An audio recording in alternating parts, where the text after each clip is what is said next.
How's it, guys? This is Dayvy FPL and welcome back to another Fantasy Premier League video here on my channel. Now in this video, it's going to be the Game Week 14 preview. As I usually do over on my Twitter page at Dayvy FPL, asked you guys for your questions and you delivered them yet again. We're going to be talking about dropping of a lot of premium players, the likes of AUBAMEYANG, Sterling and Mason Mount. Should you be dropping them or should you be keeping them? Then we're going to turn our attention to some Spurs assets and then finally the captaincy, which is heating up for this upcoming Game Week 14. Firstly, I just wanted to say we're nearing that 15k mark, so please subscribe if you're new or have not subscribed yet. I'm planning a couple of changes around that top 15k subscribers, so that's just the intel from Dayvy FPL headquarters and just to get you guys a little bit excited for what's to come. But otherwise, let's get into the video. We have had our first sponsorship on the Dayvy FPL channel, so thanks a lot to OneFootball. OneFootball is a footballing app that gives you live notifications of the games that you're following, so it makes the perfect FPL companion app, and I've been using it for a couple of years now, and that's why I was happy to do a sponsorship with them as I use the product. So down below there's a link for all you need to know about OneFootball. You can go download the app on iOS or Android. It's completely free, so no commission or anything here, so you don't have to worry about that, but I use it, so should you.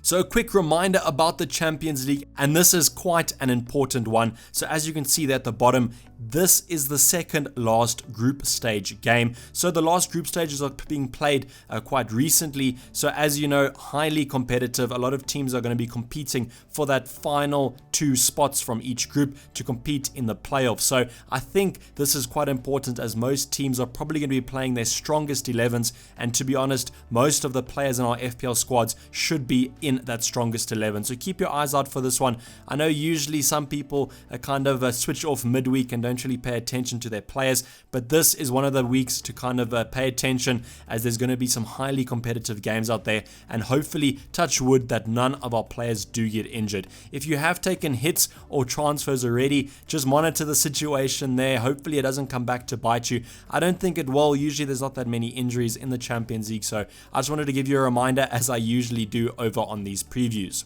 So my watch list, there is another consistent player in here, but I don't think the Raul Jimenez owners are going to be complaining, as every single time I've had the Mexican striker on my watch list, he's ended up scoring that upcoming game week. So surely he's going to be scoring again for Game Week 14, and I'm sure his owners will be quite happy, and especially those who've just transferred him in.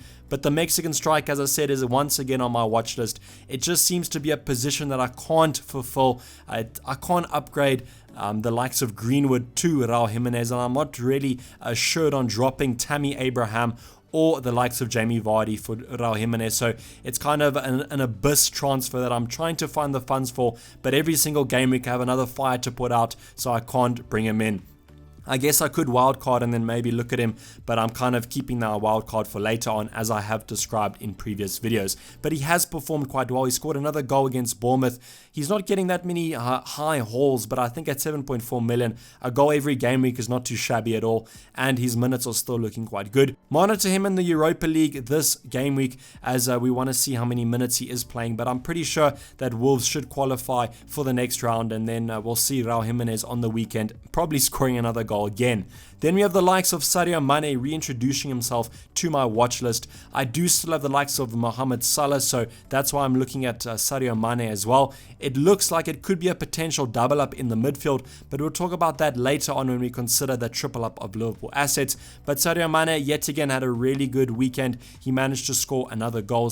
So he's looking at 4 assists this season and 8 goals, which is absolutely superb. He is quite expensive. He's managed to rise in price to the same price as Mohamed Salah now. So it's going to be interesting to see how those two kind of compete at the same price.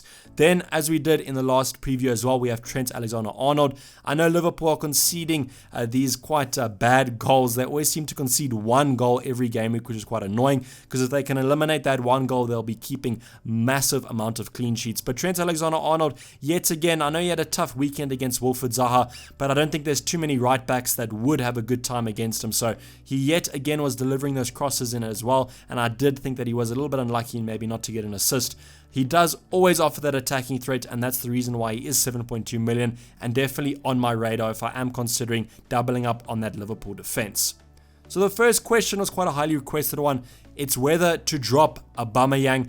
Arsenal have been quite dismal recently, and it does look like Emery is shifting towards some pressure from the Arsenal board, so it's going to be a situation to monitor there. But I do think if you still own AUBAMEYANG, you got to keep him for the Norwich fixture.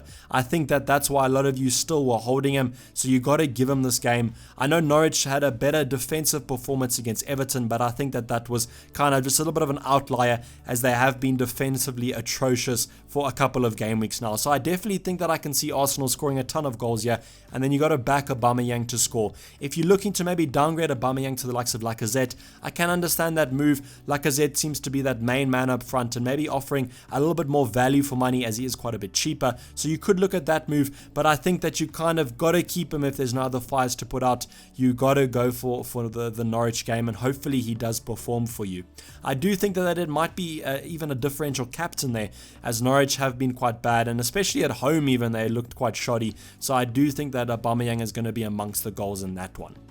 Then the AGUERO injury, one that's hit quite a lot of managers. I know not that many as it would have probably a couple of game weeks ago, as a lot of people have lost faith with the Man City premium options.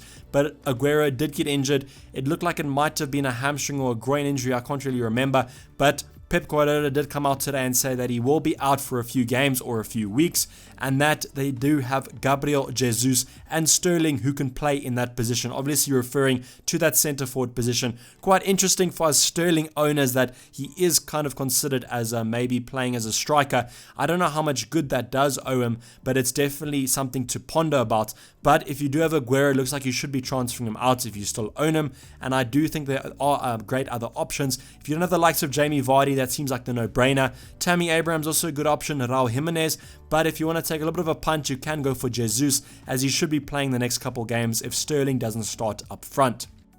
Now, that kind of leads us on to the next talking point, and probably the most highly requested one, to drop Sterling or not. So, myself, personally, I am a Sterling owner, and I am considering maybe the move out for him to the likes of some players that we'll be talking about in the next one.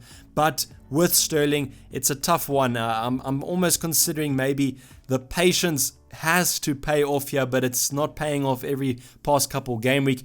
But I think with Pep Guardiola coming out and saying that Sterling could be considered as maybe a centre forward, I don't know whether that is a good or a bad thing. Sterling seems to always play better when he is offered maybe the direct assist, and kind of he's always getting close to goal and it shifts from left to right or right to left, and there he is for a tap in. But maybe at centre forward he could offer some pace in behind the defence, but I don't really know how that's going to transition, as AGUERO does have that more a strength appearance in him that kind of bullies defenders a little bit more than Sterling, who could be a little bit softer. It reminds me of the likes of Mohamed Salah up front, and we know how good that was, so Sterling could maybe fulfill that position and perform quite well. But right now it just seems a little bit tempting to transfer him out, especially at that 12 million mark, and because of the fixtures not looking too great. I know Newcastle and Burnley aren't that bad fixtures, and Man United have looked quite dismal, and then of course they have Arsenal, which in my opinion should be classified as a green fixture, as they are also looking quite defensively atrocious.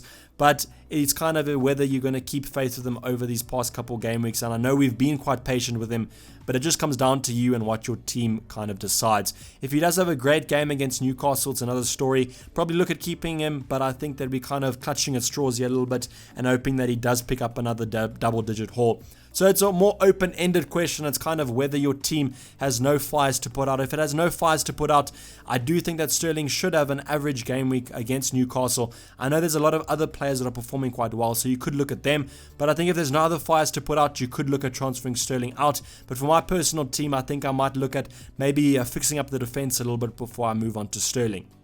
If you are, however, looking at transferring Sterling out, here are my 3 favorite options. I've gone for a premium, a kind of mid-range option. I know that he is quite expensive, and then quite a real mid-range option. So the first one is Sadio Mane. I've highlighted Sadio Mane here as I personally don't own him. You could replace this with Mohamed Salah if you are interested in doubling up on that Liverpool attack, or you simply don't own a Liverpool midfielder. I would look at Sadio Mane or Mohamed Salah. They have some great fixtures coming up, and we'll talk about doubling up or even tripling up later on in the video. So we'll give you some more basis and more facts about them. But right now, Maddison and Son I'm going to focus on. With Maddison, 7.6 million. He's playing in a red hot Leicester attack that should be scoring a lot of goals, especially with their very nice fixtures coming up. So James Maddison could look at someone to downgrade Sterling to and then use those funds to upgrade maybe a defender or even an attacker as in a forward. But the other option that looks to be potentially performing quite well is Heung-min Son. I know that Jose Mourinho just took over Spurs, so